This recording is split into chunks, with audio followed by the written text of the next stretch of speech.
Hi all, welcome to today's episode. I'm so excited to be talking about this book. This is Thief of the Night by Holly Black. If you don't know me, I think I have almost every single one of Holly Black's books. I just adore her writing style. I think it's phenomenal. Hers and Cassandra Clare's, they're the reason why I got into reading. Well, heavily into reading, I should say. But this is Thief of the Night. Now, we're going to be talking about this one because I read this so quickly. I just loved it. It was such a fun read. It's a good size to hold, almost, you could easily hold it. It's quite light because while it is a tall book, it's not overly thick. It's only 270 pages, give or take, but we're going to be talking about this one. So this is, if you don't know, it's the sequel to Book of Night, which is also a phenomenal book. So this follows Charlie Hall, who used to be a talented con artist and thief until her last job nearly killed her. Instead of walking away, she bartered her freedom to the Cabal, a ruthless circle of elite globalists who trapped Charlie's boyfriend, the powerful Shadow named Vince.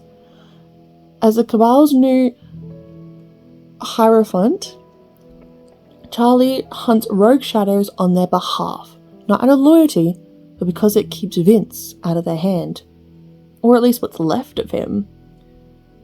The tether that binds Charlie and Vince erased every memory he'd have of her, leaving behind only Red, a dangerous blight with Vince's face. Cold, ruthless and angry, Red doesn't trust Charlie. He doesn't even like her, so when she presses into the service of the Cabal's most manipulative member, the Puppeteer, she's on her own. Charlie's no investigator, just a thief in over her head, sent to track down the blight behind a brutal church massacre.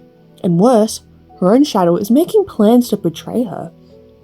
Vulnerable, heartbroken, and magically outmatched, Charlie has one last chance to save herself, but the price might be the one person she thought she couldn't bear to lose.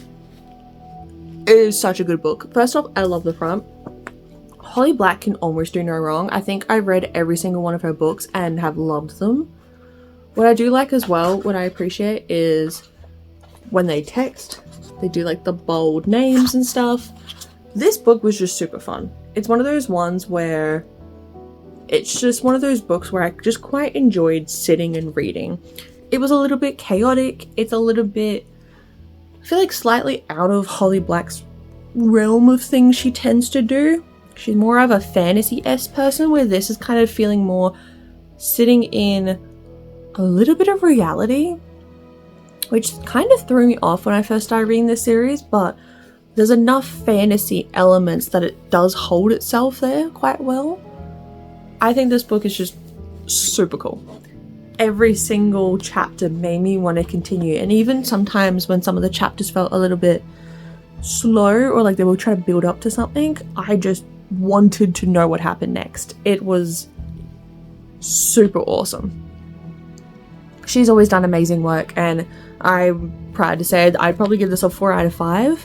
The only reason I don't give it a 5 out of 5 is, to be bluntly honest,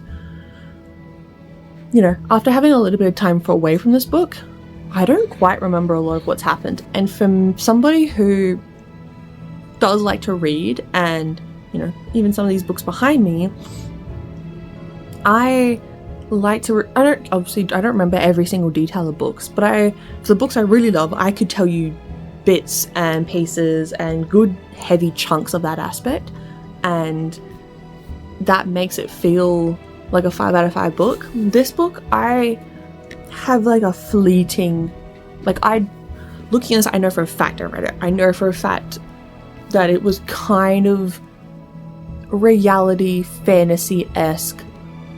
I remember there being smoking and drugs, and it kind of focusing on her shadow, or the shadows in particular, but it's not memorable in the sense of I couldn't tell you the characters' names, I couldn't tell you what exactly had occurred. So that's also just a me thing. I tend to not remember a lot of stuff unless it's really impactful.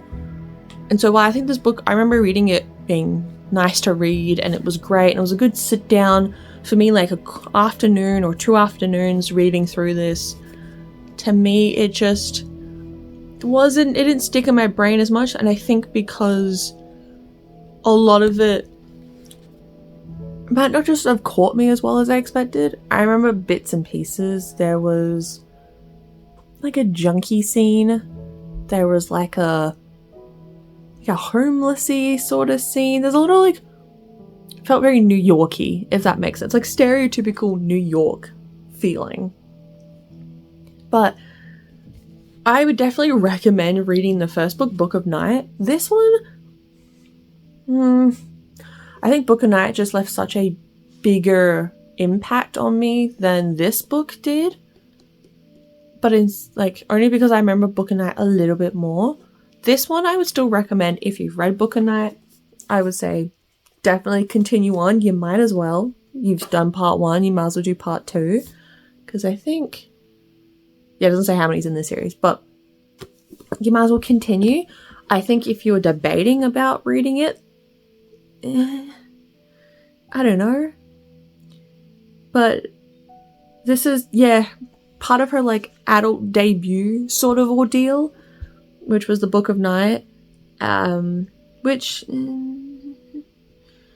yeah, it's fine. Also for the people who don't know who Holly Black is, she probably wrote a lot of your childhood, or you've watched a lot of it, aka the Spiderwick Chronicles, we love. She has also co-written The Maelstrom. She has written, I'm forgetting her biggest one, oh my god. There's The Coldest Girl in Cold Town. Elflame, which is some of her fantasy books. She's done a picture book called Sir Morium. She's got a bunch of awards. I know she has one. She's got a bunch of other fantasy books, which I think are phenomenal. Do I have any actually? I'm pretty sure I've read them all. No, I don't have any in this little section because it's my to be read still. But, yeah, I would recommend reading it if you kind of like the more realistic adult with a hint of fantasy. It is very much a hint of fantasy. It's not like a sucked into a different realm, see where we go, like elves and that sort of fantasy. It's just more of like fantasy because it stretches reality a little bit. So let me know in the comments below if you've read this book or the Book of Night.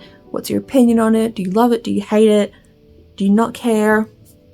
Actually, I think about it, I think I'm gonna give this a 3.5 because just not my cup of tea, I think. I still quite enjoyed it, but just not the fantasy escaping that I love. And I kind of knew that going into it, but I still thought because it's Holly Black, it would still have some elements, and it just wasn't enough to like pull me in.